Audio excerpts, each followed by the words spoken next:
Andy Pettick was the toughest guy there. You know, I've heard through he'd had boxing matches and he was a semi-pro football player and he was in fantastic shape. So I had figured out through 2 weeks that he was the toughest guy there. So I immediately have to go up to him and say, hey, man, when are we going to get down? So I do. I'm like, hey, you know, my name's Joel. Where are we going to do this at? And he's like, where are we going to do what? I'm like, well, I've kind of figured out you're the toughest guy at this camp. I need to whip your ass.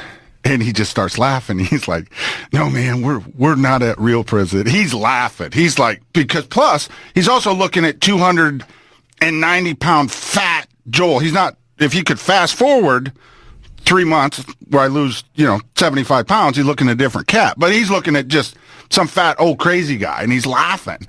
And he's like, no, man, that's not how this works. This isn't real prison. If we get in a fight, we go over there right across the street. That's real prison. So there you go.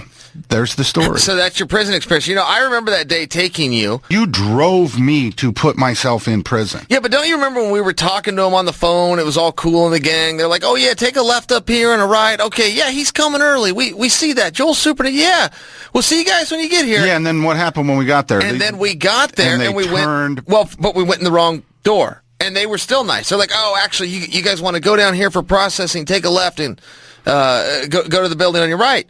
So we did. So we pop in there like, hey, what's up? And Chael's got a pocket full of money for me, too, by the way. And that dude turned. He started, yelled at me, yelled at you.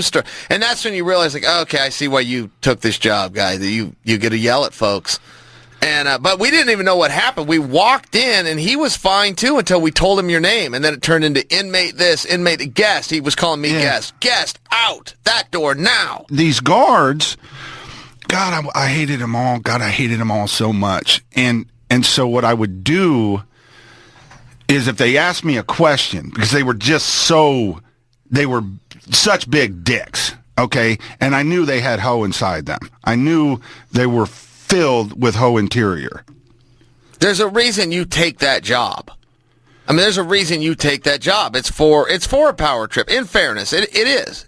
So you can be there, be control, and play God over somebody. Yeah. So the only thing that I could do was, I mean, even when I'm not in shape, I still look like a Neanderthal. No matter what, I look like a dude that could get down a little bit.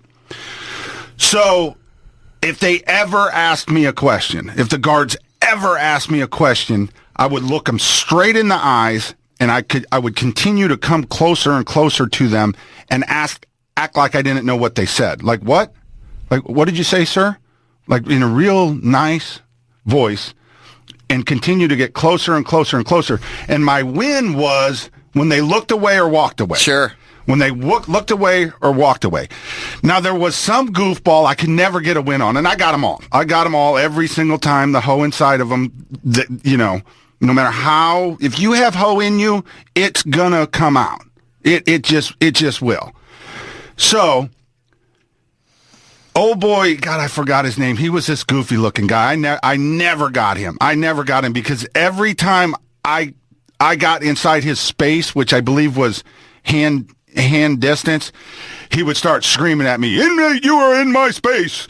Leave or I will write you up." And I would automatically be like, all right, I'm not getting written up for this fake game.